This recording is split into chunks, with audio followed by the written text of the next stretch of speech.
आज की क्लास में हम लोग वेल टाइप मैनोमीटर स्टडी करेंगे। इस डायग्राम में हम लोग क्या है, हम लोग का जो ऑब्जेक्टिव है, हमारा ऑब्जेक्टिव है डिफरेंशियल प्रेशर का इक्वेशन निकालना।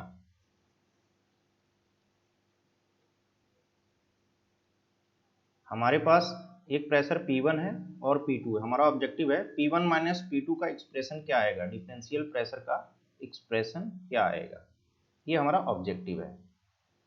अब देखिए, इसको वेल बोलते हैं, WELL जो है ये थोड़ा सा ज़्यादा चौड़ा होता है, एक ज़्यादा चौड़ा होता है मतलब एरिया ज़्यादा है, और एक पतला जो होता है उसको ट्यूब कहते हैं। देखिए इसका एरिया काफ़ी कम है। ओके, इधर साइड गैस दिया गया है जिसका प्रेशर P1 है, इधर दूसरा गैस है जिसका प्रेशर P2 है।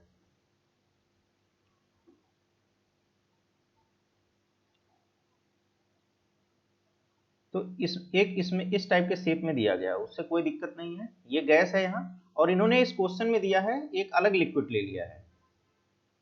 क्वेश्चन में एक दूसरी लिक्विड ले ली गई है। देखिए ये लिक्विड दिखाया गया है जो क्वेश्चन में, कलर रुकिए हम चेंज कर दें,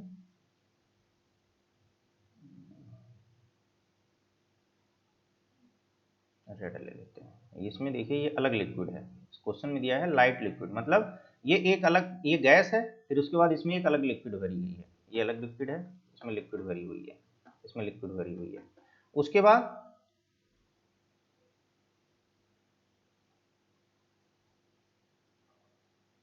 यहाँ पे अभी इस अगर लाइन पे देखा जाए तो यहाँ पे पहले मरकरी था, मतलब इसके नीचे पूरा मरकरी है और यहाँ पे बैलेंस था। ये एक ही डायग्राम बना हुआ है, ठीक है। और इसके बाद ये चीज है, इस साइड क्या है आपका प्रेशर P2 है। हमने क्या किया है, ये फाइनल डायग्राम बना हुआ है, इसमें क्या हो रहा है कि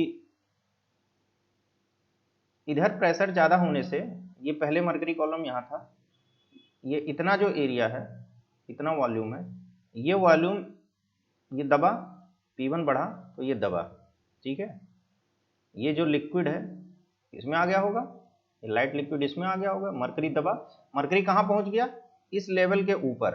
तो ये इतना, पहले तो वॉल्यूम कांस्टेंट रहेगा, ये वॉल्यूम जो आया है ये वही वॉल्यूम है जो यहाँ वाला है, ठीक है। एक पॉइंट ये होता है, पहले तो वॉल्यूम कांस्टेंट रहेगा, यहाँ से जो वॉल्यूम गया वो कहाँ पहुंच गया, ये वॉल्यूम यहाँ पहुंच गया।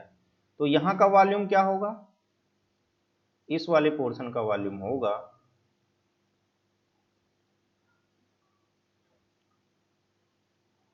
इस वाले पोर्शन का वॉल्यूम एरिया इनटू हाइट, लंबाई चौड़ाई गुणे ऊंचाई होता है, तो एरिया इनटू हाइट यहाँ कर लीजिए, area into height delta H है। इधर आ जाइए, ये इतना, इतनी ऊंचाई पे पहले से इतना ऊंचा और अब चढ़ गया, पहले यहाँ था इतना ऊंचा और चढ़ गया। तो एरिया इसका जो पाइप, ये ट्यूब है वो बहुत पतला है, उसका एरिया ले लेते हैं स्मॉल ए, और ये कितना चढ़ा H2। तो ये बैलेंस कर लेते हैं, इसको अपने वे में लिख लीजिए, डेल्टा H इक्वल टू हो गया A/H2 अपॉन ए, ठीक है।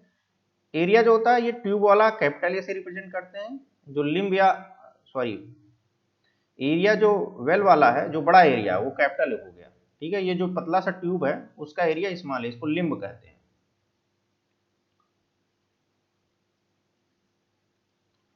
अब इसमें क्या है, हम प्रेशर की बैलेंस इक्वेशन लिखेंगे। हमें क्या है, P1 माइनस P2 निकालना है ना, P1 माइनस P2 क्या होगा, P1 माइनस P2 क्या होगा।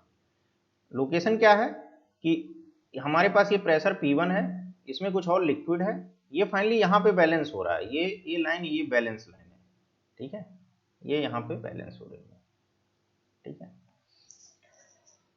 बैलेंस का क्या मतलब है कि यहाँ इसके नीचे जो चीज है, इसके नीचे क्या है मरकरी, अगर यहाँ मरकरी दिया हुआ तो यहाँ भी वही होना चाहिए। अगर ये अलग नहीं, अलग है तो इसका मतलब ये बैलेंस पॉइंट नहीं है, समझ गए। इसके नीचे, जस्ट नीचे क्या है, यहाँ क्या है, ये सब मरकरी भरा हुआ है, ये सब पूरा मरकरी है, ये सब मरकरी है, यहाँ भी मरकरी है, तो इसका मतलब ये जूम किया जाएगा, अब ये बैलेंस लाइन पे है। तो जो बैलेंस लाइन होगी ये खींच लिया हमने। अब हम इक्वेशन लिखेंगे। इक्वेशन कैसे लिखेंगे,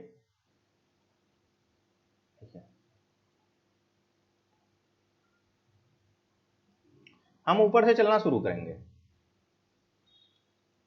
हम ऊपर से चलना शुरू किएंगे, जैसे ऊपर से नीचे आएंगे तो प्रेशर ऐड करते चले जाएंगे। अगर एक कोई पॉइंट ले लिए यहाँ से, सबसे टॉप पोजीशन से चले, यहाँ से नीचे जब आएंगे तो वो प्रेशर ऐड करते चले जाएंगे और यहाँ के रुक जाएंगे।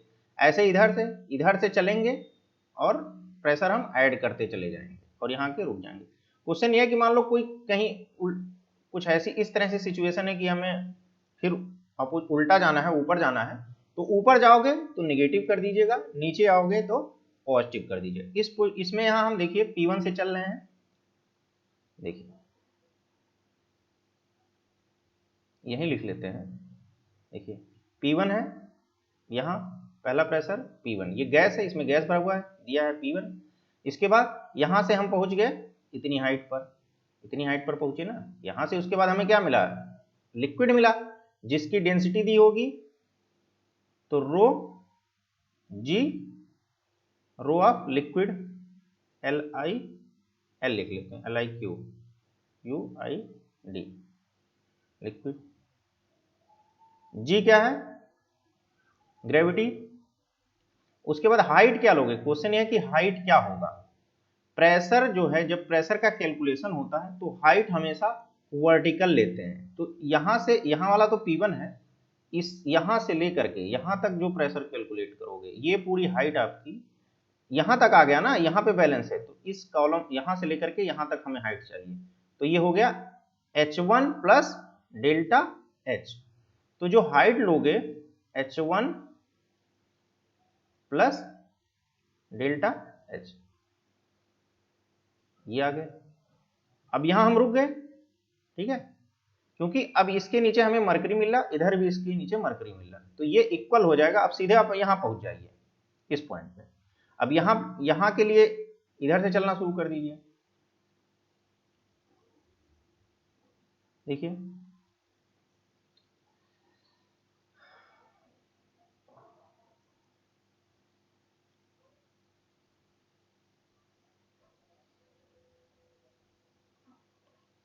अब देखिए यहाँ क्या है, प्रेशर इक्वल टू क्या होगा, P2।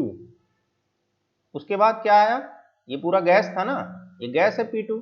उसके बाद इतना, और ये पूरा मरकरी है या जो भी लिक्विड ले लीजिए, P2 प्लस क्या बचा है, H2 plus delta H, H2 plus delta H into rho into g, into rho into g, इसकी डेंसिटी रो इंटू जी। तो मरकरी है तो मरकरी लिख दीजिए, ठीक है।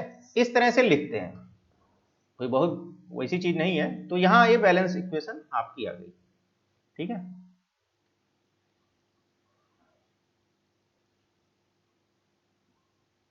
देख लीजिए यही लिखा हुआ है, P1 टोटल लेंथ इंटू, अब देखिए रो और जी जो होता है, रो और जी का मल्टीप्लीकेशन होता है स्पेसिफिक वेट, इसको गामा से लिखते हैं। तो इधर वाला रो1 था, दूसरी डेंसिटी थी तो गामा 1 हो गया।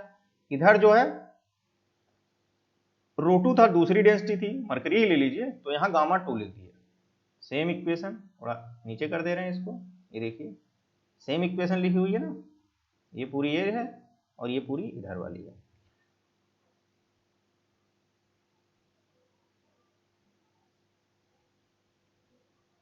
तो अब ये इस तरह से इक्वेशन हम लोग लिखते हैं। अब एक पॉइंट और है, स्पेसिफिक वेट क्या होता है। कभी कभी डायरेक्ट स्पेसिफिक वेट दिया रहता है, जी से मल्टीप्लाई करके ही दिया रहता है, तो वो आपको पता होना चाहिए। स्पेसिफिक वेट होता है डेंसिटी और ग्रेविटी का मल्टीप्लीकेशन। और वैसे कैलकुलेट कैसे होता है specific weight, weight of fluid divided by volume of fluid. उसके बाद वेट हो गया m into g divided by volume, तो m बाई वी अलग कर दीजिए इंटू जी। डेंसिटी होता है मास डिवाइडेड बाई वॉल्यूम। तो ये आ गया, जो स्पेसिफिक वेट गामा से रिप्रेजेंट किए वो डायरेक्टली बन के आ गया, ये वाला टर्म रो हो गया और ये जी तो पहले ही था, तो आ गया। इसका यूनिट क्या हो जाएगा, इसकी यूनिट होगी रो और जी की यूनिट, तो ये आ गया न्यूटन पर मीटर क्यूब। तो ये आपका फाइनल एक्सप्रेशन है। इस तरह से हम इस तरह कोई भी न्यूमेरिकल होगा तो हम वेल टाइप मैनोमीटर में ऐसे ही करेंगे। और इसमें कोई चीज ठीक है, कोई चीज नहीं छूट रही है। ओके, ठीक है, थैंक यू।